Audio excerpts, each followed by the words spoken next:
Shalom friend, bertemu kembali di Joseph Stories. Shalom friend, bertemu kembali di Joseph Stories. Apa kabarnya? Semoga kalian sehat dan diberkati Tuhan. Kali ini Joseph Stories akan bercerita tentang apa itu agama.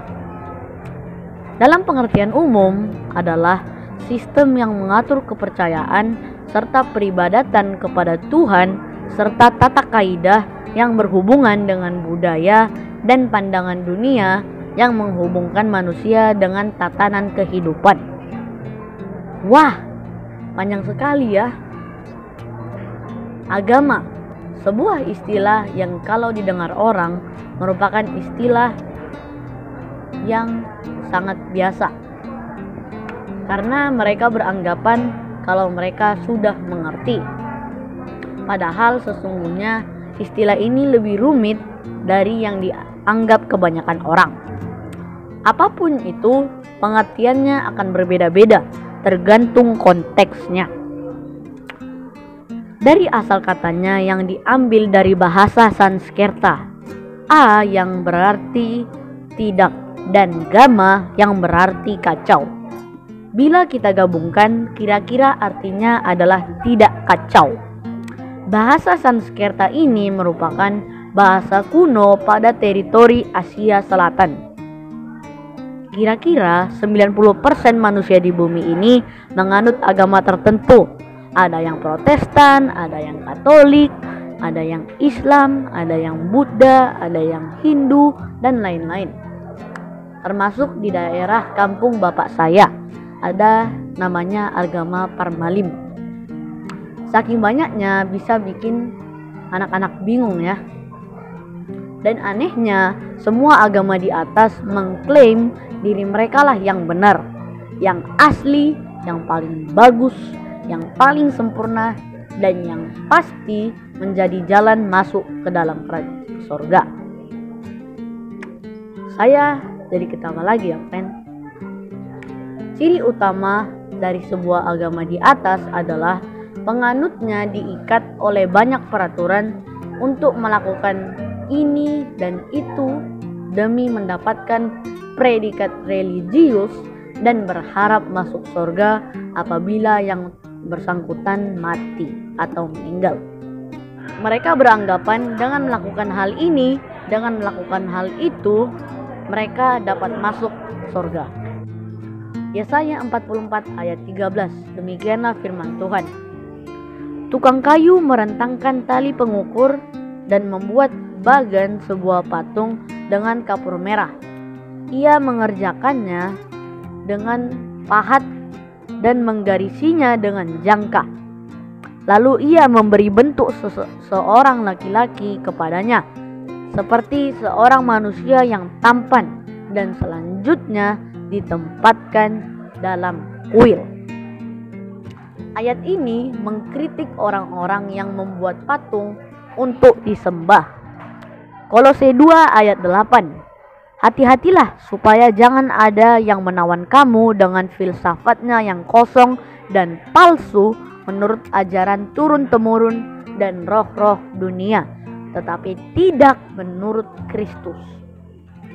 Ayat ini mengkritik orang-orang yang memuja roh-roh dunia.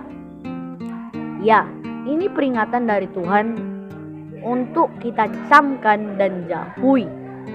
Menurut iman Kristen, manusia selamat dari api neraka bukan karena apa yang telah diperbuatnya, melainkan apa yang telah diperbuat Kristus, apa yang telah Tuhan kerjakan di atas kayu salib. Agama tidak menyelamatkan kamu, tetapi Kristus.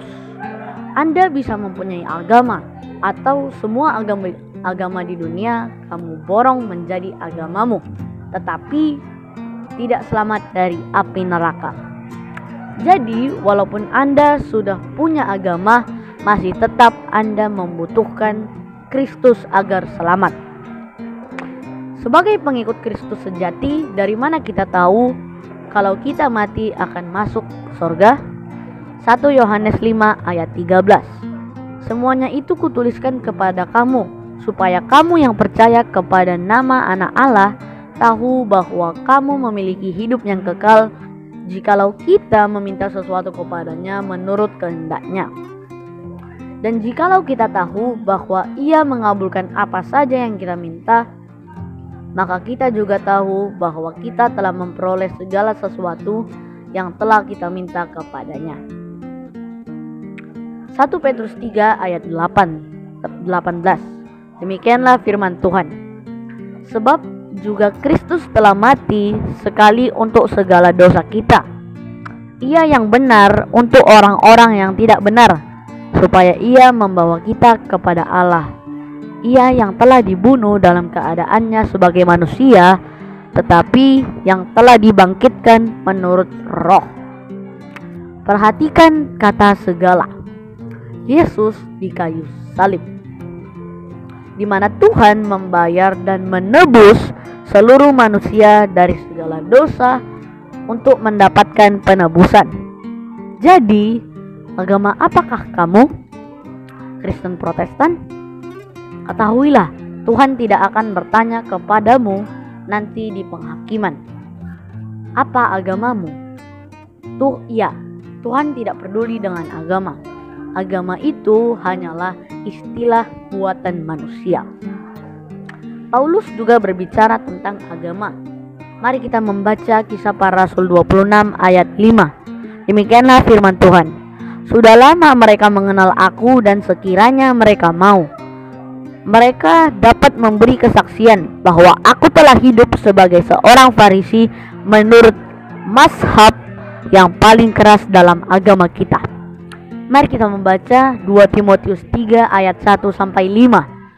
Ketahuilah bahwa pada hari-hari terakhir akan datang masa yang sukar. Manusia akan mencintai dirinya sendiri dan menjadi hamba uang. Mereka akan membual dan menyombongkan diri. Mereka akan menjadi pemfitnah. Mereka akan berontak terhadap orang tua dan tidak tahu berterima kasih. Tidak memperdulikan agama, tidak tahu mengasihi, tidak mau berdamai, suka menjelekkan orang, tidak dapat mengekang diri, garang, tidak suka yang baik, suka mengkhianat, tidak berpikir panjang, berlagak tahu, lebih menuruti hawa nafsu daripada menuruti Allah. Secara lahiriah mereka menjalankan ibadah mereka, tetapi pada hakikatnya mereka memungkiri kekuatannya. Jauhilah mereka itu. Pertanyaan saya, memang pria yang disalibkan di sebelah kanan Yesus di Bukit Golgota itu selamat karena agama? Saudaraku, waspadalah dalam anggapan yang dangkal tentang agama. Jangan sampai pada waktu penghakiman Tuhan Yesus berkata, Matius 7 ayat 23, yaitu, pada waktu itulah aku akan berterus terang kepada mereka dan berkata, aku tidak pernah mengenal kamu, enyahlah daripadaku, kamu sekalian pembuat kejahatan. Maju terus dalam Kristus. Haleluya.